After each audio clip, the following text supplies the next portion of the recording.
안녕하십니까. 12월 9일 토요일 김경국의 오늘 시작하겠습니다. 오늘은 국민의힘 혁신위로부터 희생을 요구받았다가 계속 반발하고 있죠. 윤석열 대통령의 핵심 측근 장제원 의원. 장제원 의원의 활용법에 대해서 한번 여러분과 얘기를 나눠볼까 합니다. 국민의힘 혁신위가 조기에 활동 종료한 후에 김기현 지도부 또다시 위기 상황에 봉착했죠. 혁신위의 대표 안건인 김기현 지도부와 윤석열 대통령 핵심 측근 그리고 영남권 중진 의원들에 대한 희생, 이 부분은 지도부가 수용을 하지 않았죠. 그러면서 혁신위 활동은 사실상 실패로 지금 막을 내리고 있습니다. 당연한 결과로 윤석열 대통령과 당 지지도는 폭락하고 있고요. 마침 또 때맞춰서 당 내부 분석에서 서울 49개 지역구 가운데 6개 지역구만 우세로 분류할 수 있다. 이런 분석이 나오면서 김기현 지도부에 대한 불신과 함께 퇴진 목소리가 높아지고 있는 상황입니다. 김기현 지도부는 공천관리위원회를 조기에 구성해서 공천관리위원회에게 권한을 대폭 주는 것으로 지금 해법을 마련하고 있는 것 같습니다. 그런데 지난 10월 11일 서울 강서구청장 보궐선거 완패 이후 혁신위원회를 구성해서 위기를 모면했죠. 그 1차 해법과 지금 무슨 차이가 있느냐 이런 얘기들이 벌써 나오고 있습니다. 그래서 공관위가 되건 아니면 비대위원회가 되건 위기 탈출책으로 결국은 희생 문제가 다시 거론될 수밖에 없을 것이다. 이런 분석이 유력합니다. 김기현 대표의 희생 방향은 이미 정해져 있다고 봐야 됩니다. 시기의 문제일 뿐 총선 불출마는 거의 대세로 기울어가고 있다고 봐도 될 것 같습니다.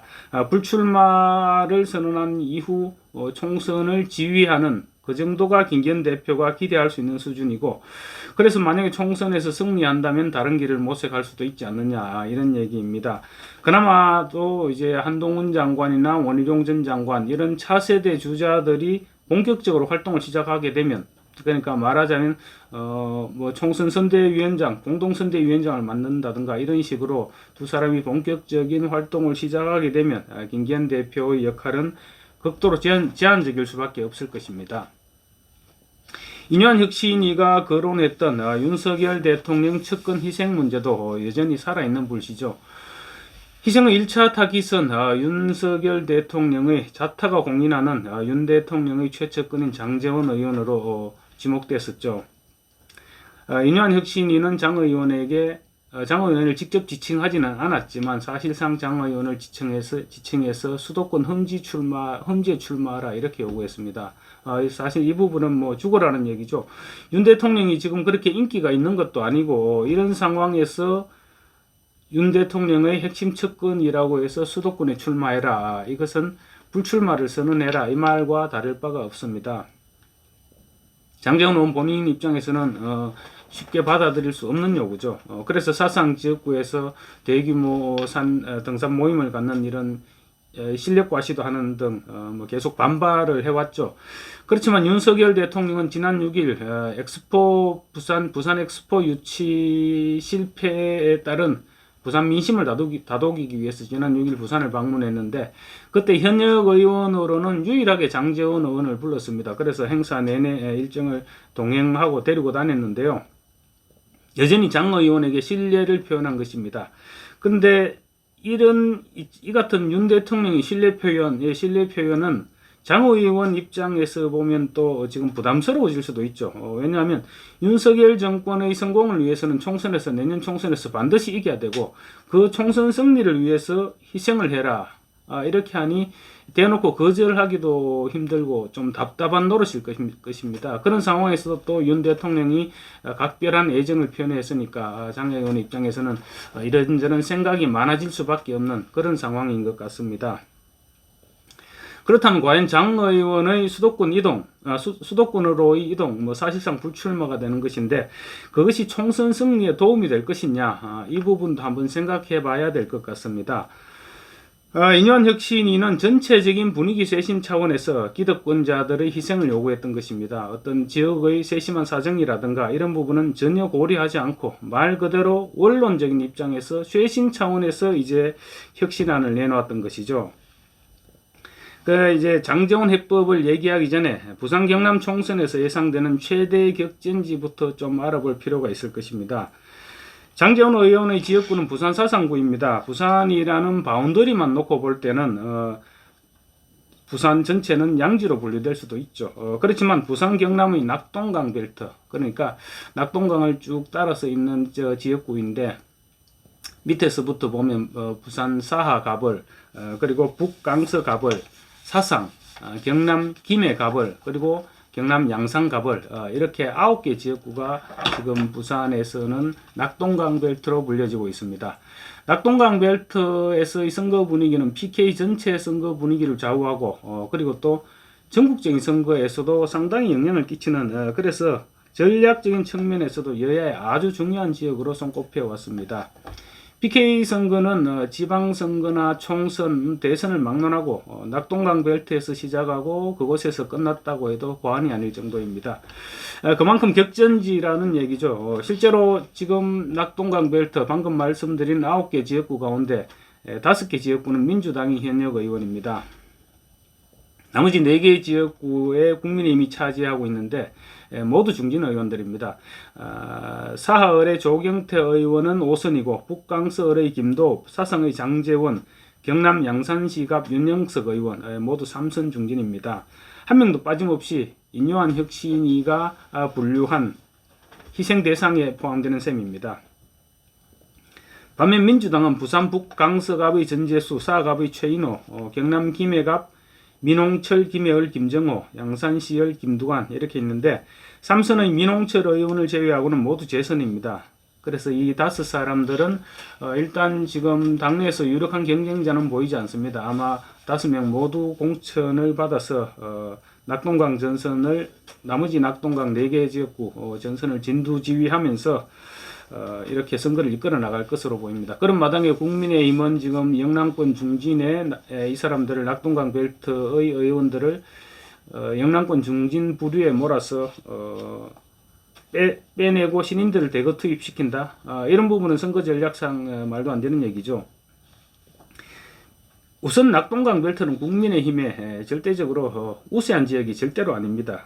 낙동강 벨트에서 민주당 세력이 강화된 것은 벌써 세월이 꽤 지났습니다. 노무현 전 대통령 때부터입니다. 노무현 전 대통령 취임 이후 실시된 2004년 17대 총선, 17대 총선은 상황이 어땠냐면 당시 국민의힘 전신인 한나라당이 전국적으로는 지역구 의석이 열린우리당이 129석, 한나라당이 100석으로 지역구에서 완패했습니다.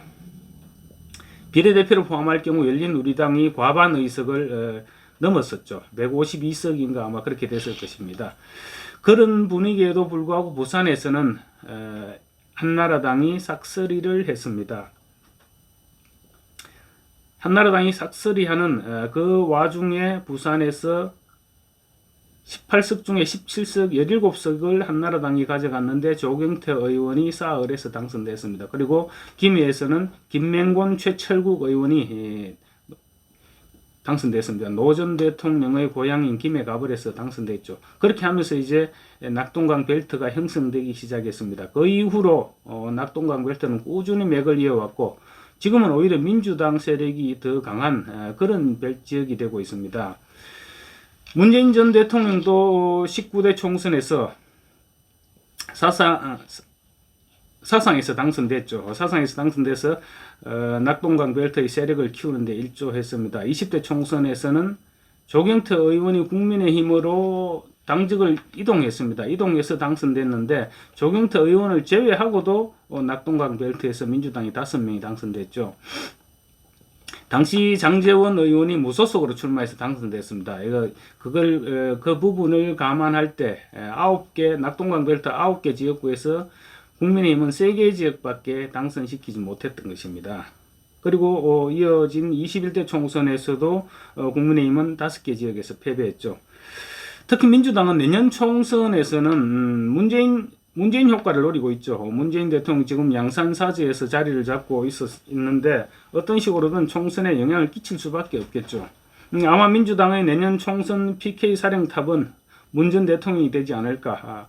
물론 뭐 문 대통령이 직접 선거 유세에 나서거나 아니면 양산 평산마을에 선거대책본부를 구성한다든가 뭐 이런 일은 없겠지만 문 전 대통령의 민주당 PK 후보들의 정신적 지주가 될 것이고 또 후보들은 문재인 마케팅에 나설 것이다. 이 부분은 어렵지 않게 짐작할 수 있는 부분이죠. 벌써부터 민주당 경남 지역 출마 예상자 11명, 지난 5일 문재인 전 대통령의 양산 평산마을을 방문해서 내년 총선 승리를 다짐했습니다. 뿐만 아니라 수도권 원외위원장들도 지금 앞다퉈서 지지자들을 대거 이끌고 문재인 전 대통령의 평산마을을 방문하고 있습니다. 그래서 문재인 마케팅은 이미 진작부터 시작됐다, 이렇게 볼 수 있을 것입니다. 문재인 전 대통령 본인 역시 내년 총선에 어떤 식으로든 힘을 보태겠다, 이런 뜻을 직간접적으로 나타내고 있습니다. 며칠 전에는 민주당 경남도당에 특별당비 500만 원을 낸 것으로 드러났습니다. 요즘 평산마을 평산 책방 운영이 거의 뭐 중소기업 수준이라고 하던데 조금 더 내도 되지 않았을까 싶습니다만, 어쨌거나 또 국민의힘에 좋지 않은 소식은 또 있습니다. 아직 확정은 되지 않았지만 선거구 조정에 낙동강 벨트가 포함될 가능성이 지금 높아지고 있습니다. 그래서 낙동강 벨트는 더욱 관심지역으로 부각되고 있는 것이죠. 중앙선관위 산하 선거구 획정위원회가 국회 김진표 국회의장에게 제출한 권고안을 보면 부산은 남구 가벌을 합구시키고 그 대신 북강서 가벌에서 강서구를 떼어냅니다. 강서구를 떼어내고 북구를 가벌로, 그러니까 북강서 가벌 2개 지역구를 3개 지역구로 분리한다는 것이죠. 이렇게 되면 낙동강 벨트는 기존 9개에서 10개로 늘어나게 됩니다. 그러면 더욱 치열한 경쟁이 불가피해지겠죠. 분구 상황은 대체로 국민의힘에 불리하다는 지적입니다. 강서구, 따로 북강서 가벌에서 분리되는 강서구는 지금 강서구의 명지 국제 신도시가 있습니다. 이곳은 부산에서 젊은 층 비율이 가장 높은 곳입니다. 명지 1, 2동의 인구도 지금 4년 전 대비 급증해서 강서구 인구의 거의 60%에 육박하고 있습니다. 그 정도 인구가 되는 명지 1, 2동의 젊은 층 비율이 평균 연령이 1동이 35.4세, 명지 2동이 36.6세입니다. 부산시 전체 평균 연령이 46.6세인 점을 감안할 때 10살 이상 더 젊어진 지역구라고 볼 수 있겠죠. 지난 총선에서 국민의힘 김도읍 의원이 이 명지 1, 2동에서 불과 49표를 이겼습니다.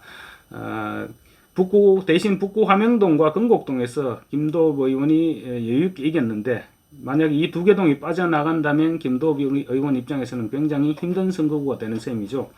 강서구가 부산의 흠지가 된다는 얘기입니다.